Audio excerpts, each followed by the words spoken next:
हिंदू धर्म में शक्ति को सर्वोच्च माना गया है। जब देवी ने अलग अलग रूपों में अपनी शक्ति प्रकट की, तब 10 विशेष स्वरूप सामने आए, जिन्हें 10 महाविद्या कहा जाता है।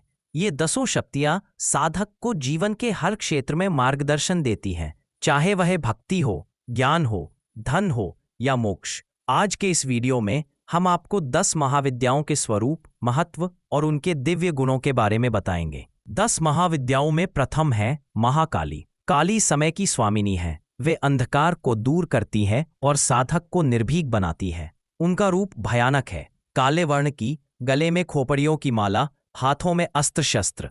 महाकाली की साधना से भय, मृत्यु और शत्रु पर विजय मिलती है। साथ ही जीवन में साहस और आत्मबल का संचार होता है। दूसरी है तारा देवी। तारा का अर्थ है जो तारती है, पार ले जाती है। ये साधक को कठिनाइयों और संकट से मुक्ति दिलाती है। उनका रूप नीलवर्णी है और वे समुद्र की अनंत गहराइयों जैसी ज्ञान की प्रतीक हैं। तारा की साधना वाणी की शक्ति, विद्या और आत्मज्ञान प्रदान करती है। तीसरी महाविद्या है त्रिपुर सुंदरी, जिन्हें श्री विद्या भी कहते हैं। वे सौंदर्य, प्रेम और करुणा की मूर्ति है। इन्हें जगत की परम सुंदरी कहा गया है। त्रिपुर सुंदरी की साधना से साधक को भौतिक सुख और आध्यात्मिक मोक्ष दोनों की प्राप्ति होती है। इनका बीज मंत्र श्री विद्या साधना में विशेष महत्व रखता है।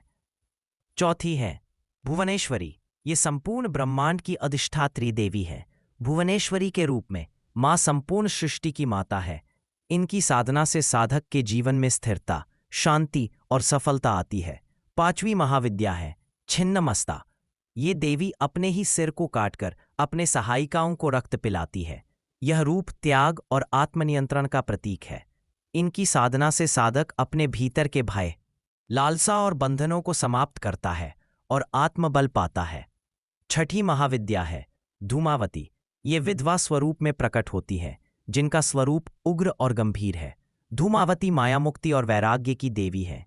इनकी साधना से साधक कठिन समय में भी धैर्य और विजय प्राप्त करता है। सातवीं महाविद्या है बगलामुखी। यह शत्रुओं का स्तंभ वाली देवी है। कहा जाता है कि इनकी साधना करने से शत्रु की वाणी और शक्ति निष्क्रिय हो जाती है। बगलामुखी साधना विशेष रूप से राजनीति, न्यायालय और युद्ध में सफलता के लिए की जाती है। आठवीं महाविद्या है मातंगी। ये विद्या, संगीत और कला की अधिष्ठात्री है। इन्हें सरस्वती का उग्र रूप माना जाता है। मातंगी की साधना से साधक को वाणी पर नियंत्रण, संगीत और लेखन में सिद्धि प्राप्त होती है। 9वीं महाविद्या है कमला। ये महालक्ष्मी का ही एक स्वरूप है।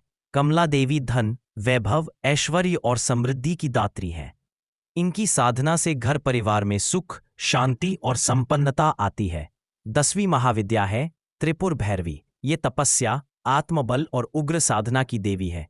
त्रिपुर भैरवी साधक को शक्ति, दृढ़ता और आध्यात्मिक सिद्धियां प्रदान करती हैं।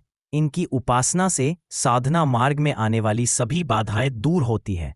इस प्रकार 10 महाविद्याएं महाकाली, तारा, त्रिपुर सुंदरी, भुवनेश्वरी, छिन्नमस्ता, धूमावती, बगलामुखी, मातंगी, कमला और त्रिपुर भैरवी शक्ति के 10 अद्भुत स्वरूप हैं। हर महाविद्या अपना महत्व है। कोई भय दूर करती है, कोई विद्या देती है, कोई धन और समृद्धि, तो कोई मोक्ष का मार्ग दिखाती है। यदि साधक श्रद्धा और भक्ति के साथ इनकी साधना करे, तो जीवन के हर क्षेत्र में सफलता और आध्यात्मिक उन्नति प्राप्त कर सकता है।